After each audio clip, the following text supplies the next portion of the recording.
విశాఖ పోలీసులకి మీరేం చెప్పదలుచుకుంటున్నారు? మీరు ఇచ్చే సజెషన్ నేనేం చెప్తాను, ఇలా ఇబ్బంది పడకుండా, మీరు పానిక్ అవ్వద్దు.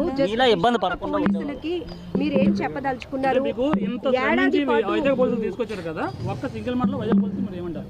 హ్యాట్స్ ఆఫ్ చెప్తాను నేను. ఇంకా నాకు నో వర్డ్స్ ఇంకా, ఎందుకంటే చాలా మందిని సేవ్ చేస్తున్నారు. సార్ అయితే చాలా దేవుడితో సమానం. ఆ లైఫ్ బతికే కన్నా చావడం నయం అనుకున్నా నేను. బట్ తీసుకొచ్చాడు నన్ను ఇక్కడికి. మీరు ఎలాంటి ఫేస్ చేయాల్సి వచ్చింది? ఇంకా అక్కడ చాలా మంది బాధితులు ఉన్నారు. ఎలాంటి సిచ్యువేషన్ లో ఉన్నారు? నాకు ఎక్కువ బాండింగ్ లేదు మేడం. నేనైతే ఏం చెప్పలేను ఇంకా, అంతే. ఇంకా అక్కడ ఎలాంటి టార్గెట్ వర్క్ ఉంటుంది? చెప్పాను కదా, రీఛార్జ్ చేయకపోతే కంపల్సరీగా శాలరీ కట్ అవుతుంది.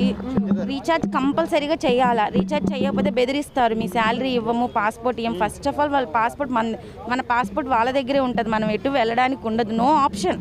నేను అక్కడి నుంచి వచ్చేయాలంటే ఇంకొక